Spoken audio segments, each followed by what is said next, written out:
Morning students,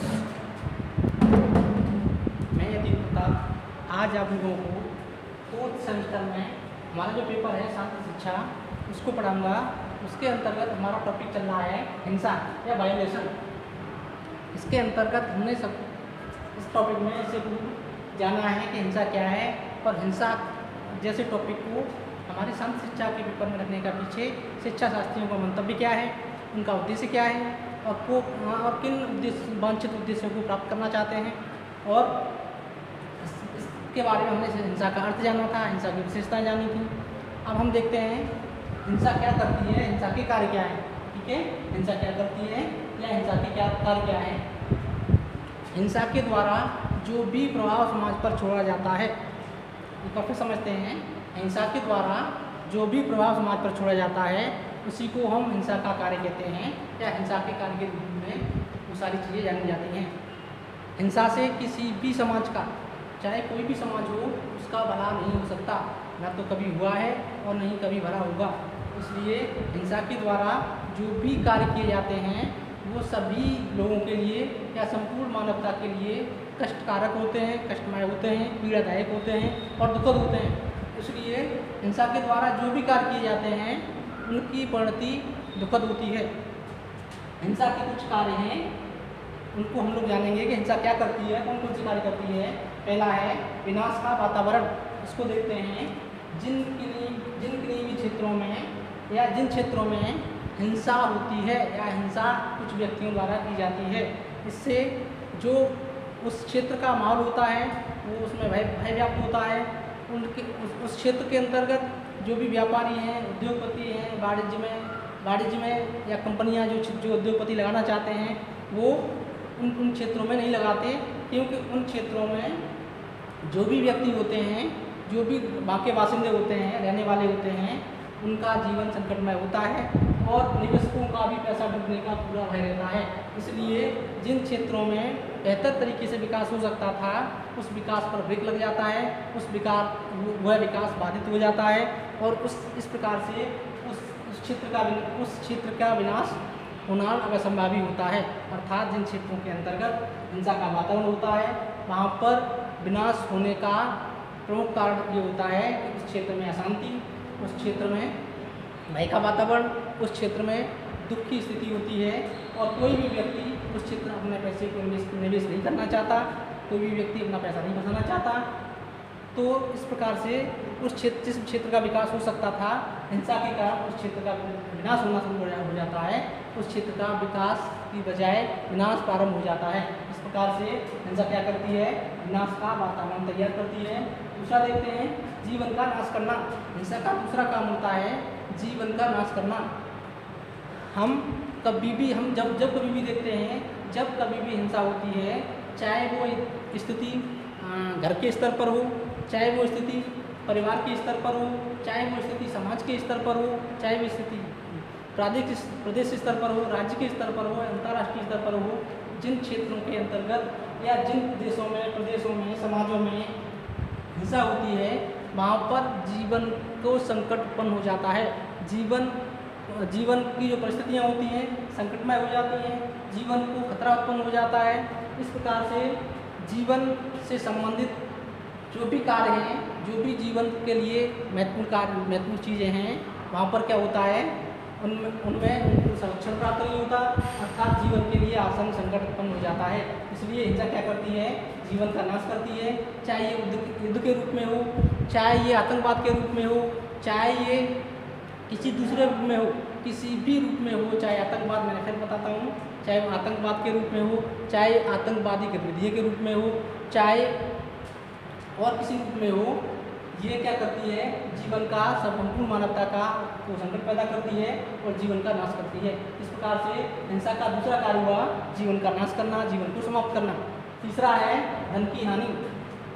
जब कभी भी जिन क्षेत्रों में हिंसा होती है, जिन क्षेत्रों में हिंसा होने की संभावना होती है और कुछ चतुर व्यक्ति, कुछ राजनेता अपने उद्देश्यों को प्राप्त करने के लिए कुछ छद्म उद्देश्यों को हासिल करने के लिए वो भोली भाली जनता को, सामाजिक संगठनों को, विभिन्न प्रकार के जो समूह होते हैं उनको उकसाते हैं और वो व्यक्ति गुस्सा में आकर पब्लिक की संपत्ति या राज्य की संपत्ति, राष्ट्रीय संपत्ति को क्षति पहुंचाते हैं, जैसे रेल की पटरियां फाड़ देना, बसों को जला देना, जो भी तमाम निर्माण के कार्य हैं उनमें बाधा डालना, रास्तों को रोक देना।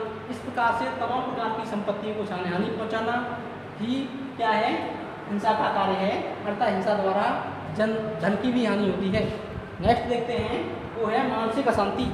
जिन क्षेत्रों के अंदर हिंसा होती है या हिंसा जैसे कुछ कार्य होते हैं, उस स्थिति में उन क्षेत्रों के अंदर जो जनता होती है, जो रहने वाले बासिंदे होते हैं या जिन उन क्षेत्रों के निवासी होते हैं, उनको मानसिक कष्ट होता है। अर्थात वो लोग भय की स्थिति में रहते हैं, दुख की स्थिति में रहते हैं, उनको पता नहीं रहता कि कब उनके पास संकट आ जाए, कब कौन सी ऐसी सूचना आ जाए जिससे लोगों को हानि होने की संभावना हो।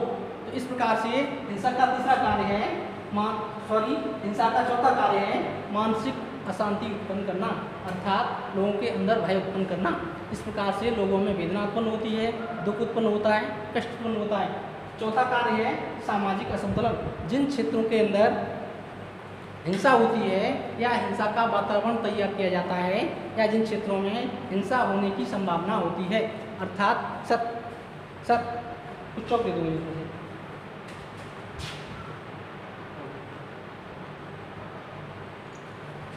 या हिंसा होने की संभावना होती है, उन क्षेत्रों के अंदर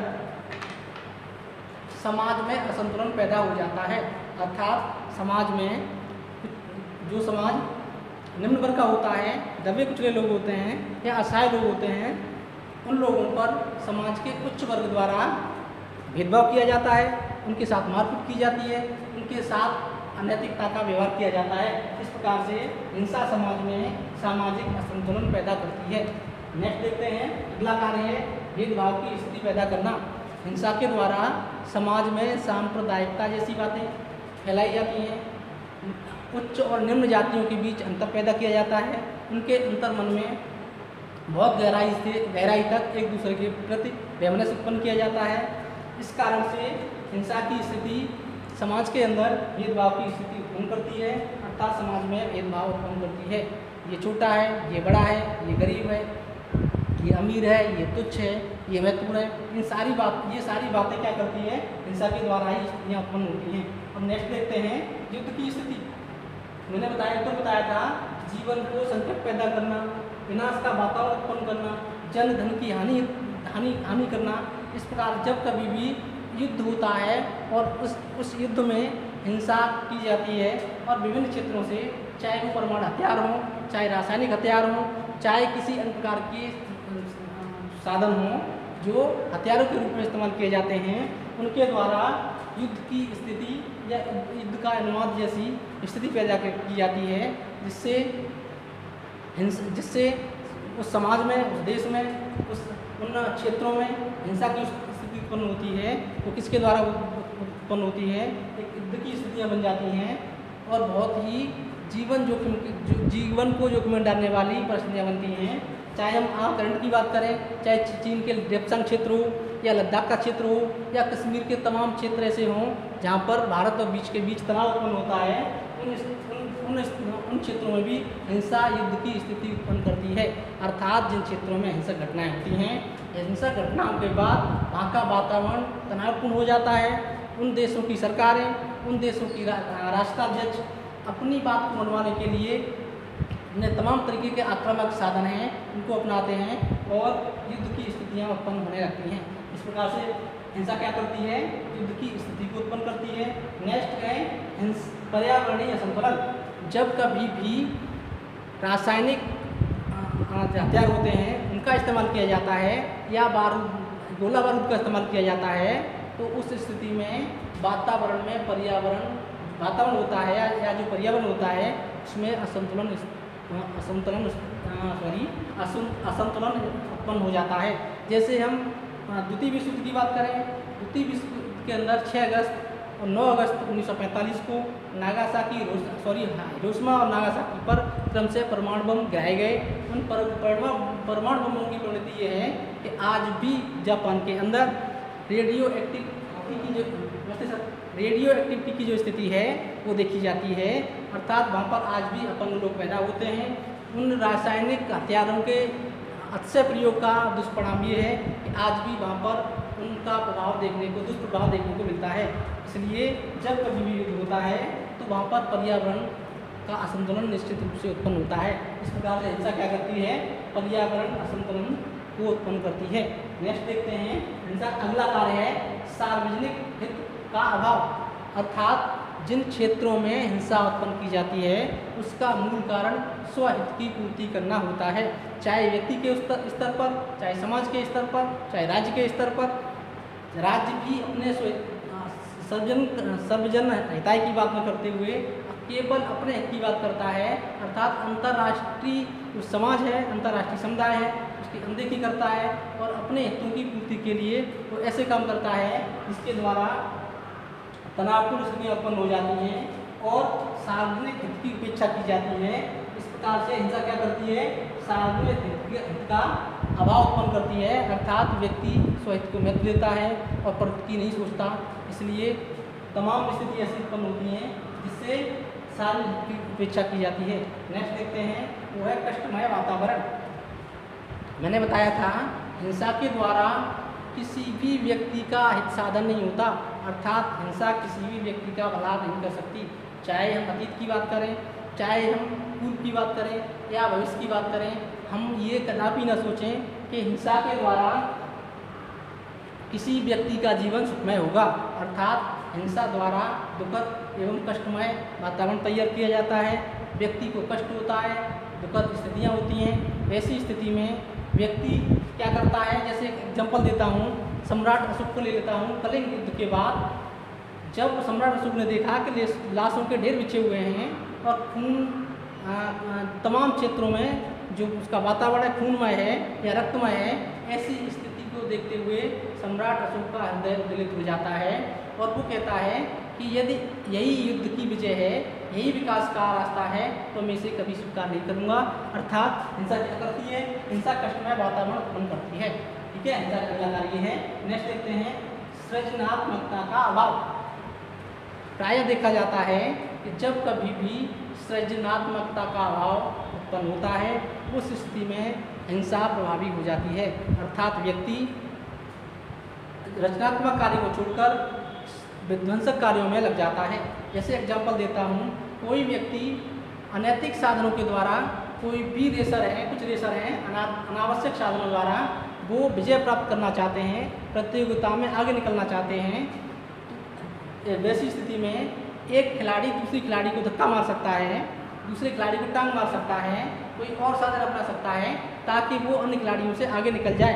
ऐसी स्थिति क्या करती है, व्यक्ति के अंदर जो भी क्रिएटिव पावर्स होती हैं, जो भी रचनात्मक क्षमताएं होती हैं, उसका विनाश करती है निश्चित रूप से और व्यक्ति को विध्वंस की ओर ले जाती है। इस प्रकार से हिंसा क्या करती है, सृजनात्मकता का उल्लंघन करती है, सृजनात्मकता को या क्रिएटिविटी को या रचनात्मकता को समाप्त करती है और उसको विध्वंस की तरफ आगे ले जाती है। नेक्स्ट और अंतिम है असंतोष का वातावरण। जब कभी भी हिंसा होती है, चाहे वो हिंसा किसी भी क्षेत्र में हो, वो उस क्षेत्र के बासिंदों में या क्षेत्र के निवासियों में या उस प्रदेश की जनता में असंतोष का वातावरण उत्पन्न करती है, अर्थात हिंसा के द्वारा भय का वातावरण, संदेह का वातावरण और उसमें एक दूसरे के प्रति अनास्था पैदा हो जाती है, उसमें स्वहित की भावना नहीं रहती। ऐसी स्थिति में क्या होता है, उस क्षेत्र की जनता में या उस क्षेत्र के निवासियों में असंतोष का वातावरण उत्पन्न हो जाता है। इस प्रकार से हिंसा के कुछ कार्य थे वो हम लोगों ने जाने। आप लोग चाहें तो इसका स्क्रीनशॉट ले लें या इसको नोट डाउन कर लें।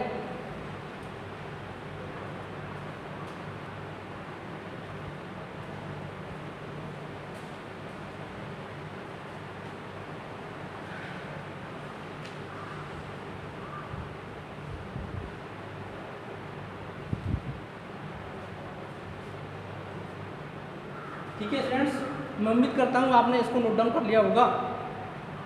इसको मैं मिटा देता हूँ।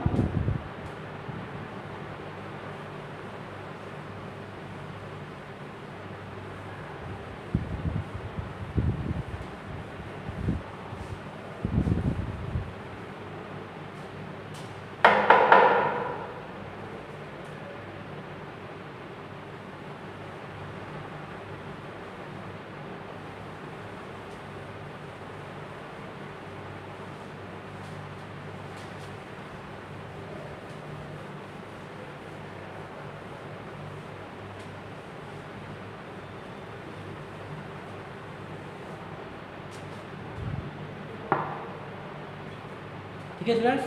अब आगे देखते हैं हम लोग, वो है हिंसा के प्रकार। हिंसा के प्रकार।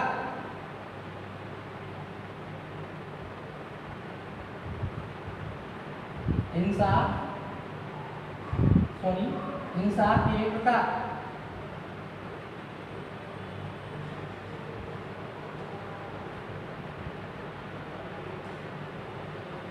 इसको देखते हैं, हिंसा कितने प्रकार की होती है। हिंसा विभिन्न प्रकार की होती है। पहला पार्ट पढ़ेंगे हम हिंसा का मौखिक प्रकार या मौखिक हिंसा। पहला टाइप है इसका मौखिक हिंसा। एक एक करके अध्ययन करते चलेंगे हम लोग।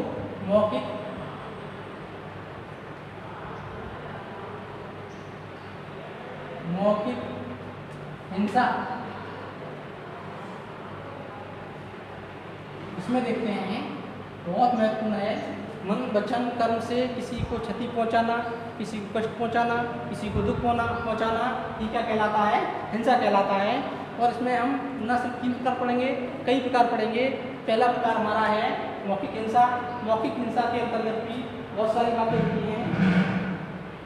पहला है किसी भी व्यक्ति को अपनी वाणी द्वारा, अपने वचनों द्वारा, अपनी शब्दों द्वारा जो कुछ भी दूसरे व्यक्ति को क्षति पहुंचाई जाती है, भय का वातावरण उत्पन्न किया जाता है या उसको कष्ट पहुंचाया जाता है, इसी को हम क्या कहते हैं? मौखिक हिंसा कहते हैं या वर्बल वायोलेशन कहते हैं। इस प्रकार से हिंसा क्या है? मौखिक हिंसा क्या है?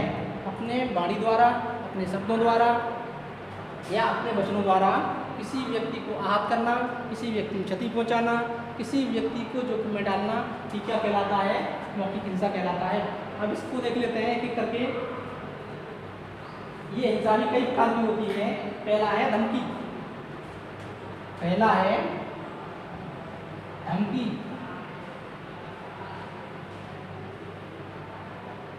अर्थात किसी भी व्यक्ति को अपनी वाणी द्वारा धमकी देना या उसको इस प्रकार से उसके मन पर या उसके चित्त पर प्रभाव डालना कि उस व्यक्ति को लगे कि दूसरा व्यक्ति उसको क्षति पहुंचा सकता है।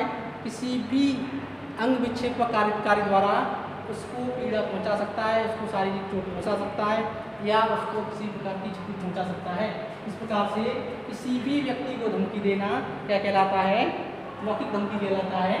ये जैसे कोई छात्र किसी दूसरे छात्र से गाली गलौज करता है, कहता है मैं तुझे देख लूँगा, बाद में देख लूँगा, घर से बाहर चल या बाहर निकल, इस प्रकार की धमकी देना क्या कहलाता है? इस प्रकार की बातें करना मौखिक धमकी कहलाता है। और इस धमकी के द्वारा जिस व्यक्ति पर दुष्प्रभाव पड़ता है या उसके चित्त पर प्रभाव पड़ता है, बुरा प्रभाव पड़ता है, तो उस व्यक्ति को क्या कहेंगे? एक व्यक्ति द्वारा दूसरे व्यक्ति की भावना को आहत करना कहेंगे और इस प्रकार की धमकी को मौखिक धमकी कहेंगे। नंबर 2 है, आगे देखते हैं। पहला है धमकी, दूसरा है गाली देना। गाली देना किसी व्यक्ति को मौखिक रूप से कुछ बुरा भला कहना, डांटना, फटकारना या उसको असामाजिक रूप से कुछ बातें कहना जिससे उसके कार्यशैली पर, उसके कार्य पर, उसके द्वारा जो सामान्य स्थिति है उस पर बुरा प्रभाव पड़ता है, तो ऐसे शब्दों को क्या कहेंगे? गाली कहते हैं। गालियाँ विभिन्न प्रकार की होती हैं और प्रत्येक व्यक्ति को प्रत्येक स्तर पर उसकी मदर लैंग्वेज में दी जा सकती हैं, मातृभाषा में दी जा सकती हैं या किसी अन्य भाषा में भी दी जा सकती हैं, ताकि जिन बातों को, जिन गालियों को दिया जाता है उस व्यक्ति को बोध होना, जानना आवश्यक है। नंबर 3 है जातिगत शब्द। तीसरा जातिगत शब्द। जातिगत शब्द एक व्यक्ति द्वारा दूसरे व्यक्ति को जाति सूचक शब्दों का इस्तेमाल करना या दूसरे व्यक्ति के साथ जाति सूचक शब्दों का इस्तेमाल करके उसको, उसकी भावनाओं को आहत करना ही क्या कहलाता है? मौखिक हिंसा कहलाती है। जैसे एक उच्च वर्ग के व्यक्ति द्वारा अनुसूचित वर्ग के व्यक्तियों को उनकी जाति को संबोधित करके उनको निशाना बनाना, उनको टारगेट करना, ये क्या कहलाता है? जातिगत शब्द कहे जाते हैं। जैसे एक ब्राह्मण द्वारा किसी शूद्र या जाटव कहना या उसके बारे में बुरा भला कहना ही क्या कहलाता है, जातिगत हिंसा कहलाती है, जातिगत शब्दों द्वारा हिंसा कहलाती है। नेक्स्ट अगला देखते हैं, वो है धर्मगत शब्द, धर्म, तीसरा हो गया, चौथा हो गया धर्मगत शब्द, धर्मगत शब्द। इसके अंतर्गत एक धर्म द्वारा दूसरे धर्म की भावनाओं को आहत करना धर्मगत हिंसा कहलाती है या धर्मगत मौखिक हिंसा कहलाती है। जैसे हिंदू द्वारा मुसलमान को या उसके जो भी मुस्लिम संस्कृति में जो संस्कार होते हैं, मुस्लिम धर्म में संस्कार होते हैं, उनको उनके बारे में गलत धारणा बनाना, गलत तरीके की बातें करना या उस धर्म से संबंधित किसी व्यक्ति के बारे में कुछ अपशब्द कहना ही धर्मगत मौखिक हिंसा कहलाती है। नेक्स्ट अगला देखते हैं, वह पांचवा देखेंगे, पांचवा अपमानजनक शब्द, पांचवा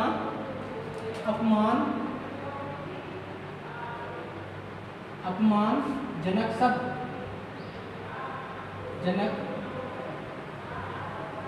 शब्द किसी व्यक्ति के सम्मान के विरुद्ध या किसी व्यक्ति के व्यक्तिगत सम्मान के विरुद्ध कुछ बातों को करना या कुछ बातें कहना जिसके द्वारा उसको उसकी भावनाएं आहत होती हों, उसका जो सम्मान को ठेस पहुँचती हो। इस प्रकार के अपमानजनक शब्दों को हम मौखिक हिंसा के अंतर्गत ही रखते हैं। इस प्रकार से हमने मौखिक हिंसा के कुछ रूप पढ़े, पहला धमकी देना, दूसरा गाली गलौज करना, तीसरा जातिगत शब्द बोलना, पांचवा धर्म संबंधी शब्दों को उच्चारण करना और चौथा अपमानजनक शब्दों का इस्तेमाल करना। इस प्रकार से हम लोगों ने मौखिक हिंसा के कुछ टाइप देखे। अब इस हिंसा को, मौखिक हिंसा को किस प्रकार रोका जाए, इसको देख लेते हैं। मौखिक हिंसा को रोकने के उपाय, मौखिक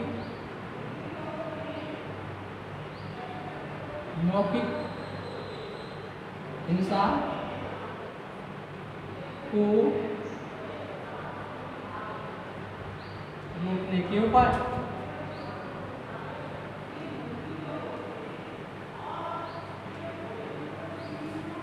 पहला ही ले लेते हैं धमकी।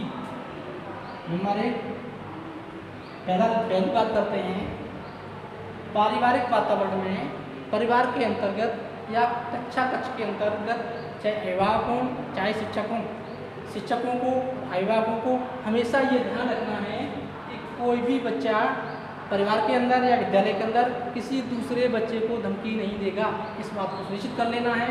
और कोई बच्चा किसी भी बच्चे को धमकी देता है या उस पर अनावश्यक दबाव बनाता है, ऐसी स्थिति में सकारात्मक कार्यों द्वारा माता पिता को, संरक्षकों को, प्रतिपालियों को अथवा और शिक्षकों को, चाहे वो परिवार में हो चाहे वो विद्यालय के अंदर हो, कहीं भी हो, किसी भी स्थिति में हो, उनको हमेशा ये ध्यान रखना है कि सकारात्मक कार्यों द्वारा बच्चों की इस प्रवृत्ति को निगलेक्ट करना है, बच्चों की इस प्रवृत्ति को समाप्त करना है। तो बच्चे किसी व्यक्ति से को धमकी नहीं देंगे। ठीक है। नंबर 2, गाली गलौज।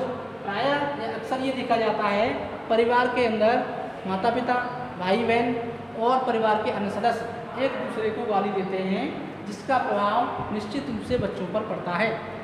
माता पिता, भाई बहन, परिवार के अन्य सदस्यों को हमेशा ये ध्यान रखना है कि परिवार के अंदर जो पारिवारिक संबंध हैं हमेशा उनमें मधुरता रखनी है, हमेशा वहाँ पर स्नेह का वातावरण रखना है, प्रेम का वातावरण रखना है।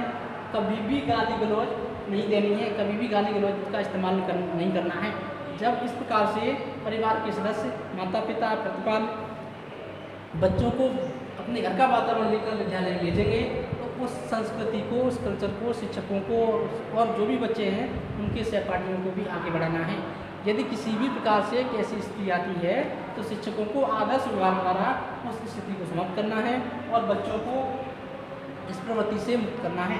नेक्स्ट है वो है अगला उपाय है जातिगत शब्द। शिक्षा का कार्य ही होता है कि समाज के अंदर समरसता को बनाए रखना, समाज के अंदर समानता जैसे मूल्य का विकास करना, समाज के अंदर एक दूसरे के प्रति प्रेम एवं स्नेह की भावनाओं को उत्पन्न करना। इसलिए कभी भी विद्यालय और परिवार के अंदर परिवार के सदस्यों द्वारा, शिक्षकों द्वारा जातिगत शब्दों का इस्तेमाल नहीं करना है। सभी को समाज में समान भागीदारी को सुनिश्चित करना है। उनकी योग्यता, उनकी कर्मठता, उनके महत्व के हिसाब से उनको सम्मान देना है, उनको बराबरी का दर्जा देना है। और जो भी छात्र चाहे परिवार के अंदर हों चाहे विद्यालय के अंदर हों, जातिगत शब्दों का जो इस्तेमाल करते हैं उनको सकारात्मक अप्रोच के द्वारा उनको हमें रोकना है, उन पर प्रभावी नियंत्रण रखना है और छात्र को इस प्रकार से विकसित करना है। नेक्स्ट देखते हैं वह धर्मगत शब्द। आज के समाज में वैल्यू क्राइसिस और देखने को मिल रहा है। समाज के अंदर मूल्यहीनता की तमाम स्थितियां हैं जो परिवार से ही उत्पन्न होती हैं। परिवार के रास्ते से गुजरते हुए विद्यालय में जाती हैं और विद्यालय के हाईवे से गुजरते हुए समाज में आ जाती हैं। इस प्रकार से हमें हमेशा ध्यान रखना है कि हमें कभी भी किसी भी धर्म को आहत नहीं करना है। सभी धर्मों का मूल तत्व, सभी धर्मों के मूल आशय ही होता है कि वो सत्य के रास्ते पर ही चलना होता है, अर्थात व्यक्ति को अच्छाई की तरफ ले जाता है।